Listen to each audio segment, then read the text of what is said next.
Aksi pengancaman menggunakan senjata tajam kembali terjadi di Mengui, Badung, tepatnya wilayah Banjar Cepaka, Desa Kapal pada Minggu 28 Januari malam. Pelakunya adalah seorang pria bernama Immanuel Leromawo, 24 tahun. Pria asal Sumba Barat, Nusa Tenggara Timur itu berbekal sajam jenis pisau belati dan nekat mengejar pemuda Bali. Alhasil warga di Banjar Cepaka menggeruduk kos-kosan tempat tinggal Immanuel untuk meringkusnya. Kejadian ini dibenarkan Kapolsek Mengui Kompol I Ketut Adnyana TJ. Peristiwa tersebut bermula ketika pemuda bernama Kade Agus Putra 21 tahun membonceng Gede Juni Surya Atmaja 23 tahun mengendarai Yamaha NMAX warna hitam di Jalan Raya Cepaka Panglan sekitar pukul 21 WITA. Tepat di depan mereka ada Immanuel yang mengendarai Yamaha Vision sambil membonceng temannya. Tiba-tiba dari sisi sebelah kanan ada pengendara Kawasaki KLX tak dikenal yang menyerempet pelaku sampai motornya miring ke kiri. Pria Sumba Barat itu pun langsung menaruh motornya dan mundur kurang lebih 2 meter. Lalu pelaku mengambil pisau belati yang diselipkan di pinggang sebelah kiri. Sajam tersebut diacungkan ke arah Kade Agus dan Gede Juni.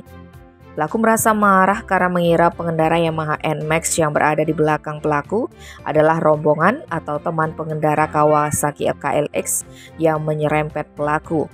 Kemudian Immanuel mengejar kedua pemuda asal Buleleng tersebut. Karena panik, kedua pemuda ini lantas lari ke arah selatan sampai di tikungan Pura Dalam Bangun Sakti dan diam di sebuah warung.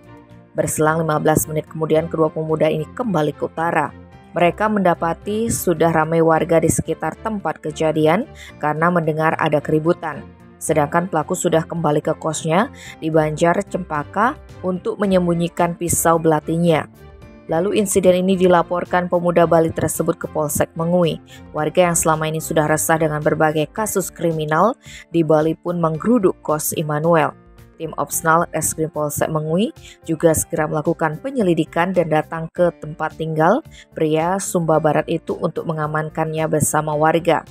Saat interogasi, Immanuel mengakui semua perbuatannya. Dia mengancam menggunakan sajam karena emosi dan mengira kedua pemuda Bali itu adalah teman pengendara yang menyerempetnya. Atas aksinya, pelaku disangkakan pasal 2 ayat 1 Undang-Undang Darurat Republik Indonesia Nomor 12 Tahun 1951 terancam pidana penjara paling lama 10 tahun. Tim Bali Express melaporkan.